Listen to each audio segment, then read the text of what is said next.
Good evening. You're watching the main news on HKIBC. I'm Annie Lau. Here's a look at tonight's top stories.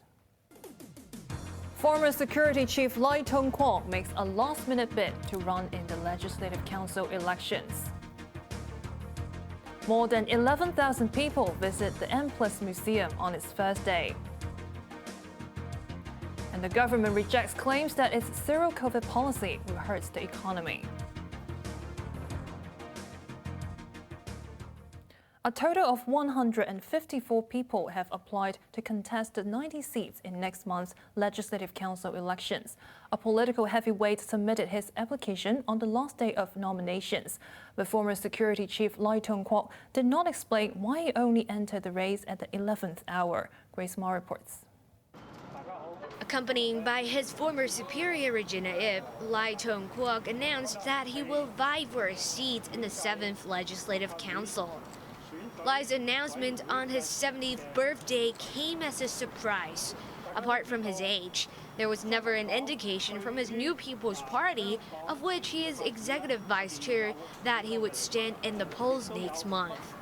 His 11th hour bid came 1 week after fellow party members Judy Chen and Eunice Young threw their hats into the ring. Lai explained that he was still garnering nominations back then.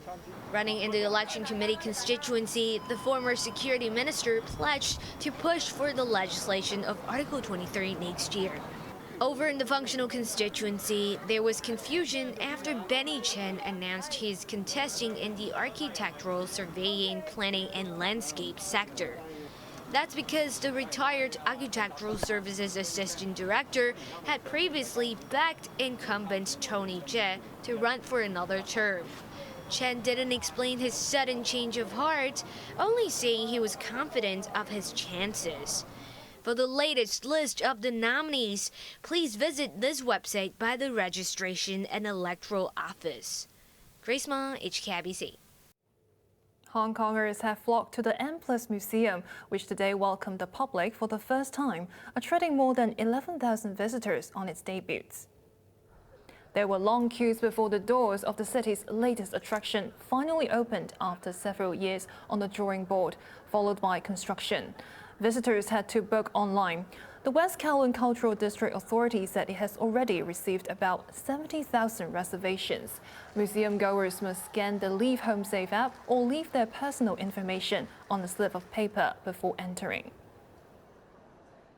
Now it's the time to enjoy all the work, all the thinking, all the investment in Hong Kong, the building of cultural capital. We have curated exactly what we wanted to show, and you can see it upstairs, including major works by Weiwei, major works by Zhang Zhaogang, major works by Liu Wei, as it should be. This is historic story, and it is something you will never see anywhere else in the world.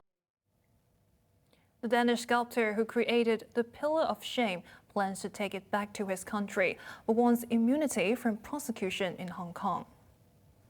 In an open letter, Yan Gaoshuz called for cooperation from the University of Hong Kong, which has ordered the removal of the statue from its campus. He said he must be present when the sculpture is transported, adding that he was denied entry to the city twice. The statue, which commemorates the 1989 Tiananmen Square crackdown, has been displayed at the university for the past 24 years. The government has dismissed suggestions that a zero-COVID policy will hurt the economy. This comes as growth for 2021 was revised to 6.4%. Hong Kong's economic recovery appears to have lost momentum, with COVID still causing uncertainty. Revised gross domestic product figures for the third quarter show no change from the earlier reading, with GDP rising 5.4% year-on-year, compared with 7.6% between April and June. Full-year growth has been revised to 6.4%, at the upper end of the government's forecast range of 5.5% to 6.5%, but it's around 2% lower than the level in 2018, before the economy was hit hard by anti-government protests and the pandemic. Government economist Andrew Au brushed aside concerns that the zero-COVID strategy would have an adverse impact on the city's economy. I think it's important to protect the public health. So the zero COVID-19 strategy is important in the context of Hong Kong. As far as the Hong Kong's economic outlook is concerned, we are very positive about it. Right? Particularly if you look beyond the short term, we are going to pursue a strategy of integrating with the mainland economy. And that will provide a lot of opportunities for both Hong Kong people and Hong Kong companies. Au added that inflationary pressure would increase in the short term as imported goods become expensive, but the situation is within control. Full-year inflation is expected to drop to 0.7% from an earlier forecast of 1%. Jurors at the inquest of a man who died after he received a COVID vaccination have returned an open verdict. On delivering the unanimous verdict in the case of a 63-year-old Timber Lee, they made several recommendations. The Health Department was urged to be clearer in its pamphlets to caution sufferers of certain diseases whether they are suitable for a shot. And the consent form should state that doctors overseeing a vaccination are aware of a patient's medical history. Lee had been a smoker for 20 years and also suffered from diabetes and coronary disease. He died in February, 2 days after receiving a Sinovac jab. A cleaner has been slapped with an 18-month supervision treatment order for taking part in an illegal assembly and violating the anti-mask law. A correctional services van took Lee Kai-fak, who has a mild intellectual disability, to Kwun Tong Magistracy. The 32-year-old was found with a laser pen and a torchlight outside Mong Kok Police Station in October 2019. Magistrate Lau Sok-han accepted reports by a psychiatrist and the Social Welfare Department that Lee was prone to incitement and lacked social and family support. They suggested Lee's judgment could improve with supervised treatment. Airport workers are alarmed by a move to stop the spread of COVID by creating 2 zones, one for mainland travelers and the other for international flights. That's because they will not be allowed to cross from one zone to the other. Grace Ma reports. The airport's departure and arrival halls will be divided into green and orange zones from Monday, according to an internal memo seen by sources. Gates 1 to 24 will be in the green zone and will be used exclusively for flights to and from the mainland. The COVID risk on these flights are considered to be lower than international flights.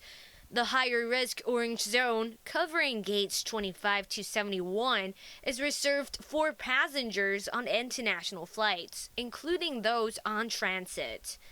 Airport staff, including cleaners, caterers, loading maintenance workers, and cabin crew, are not allowed to cross zones.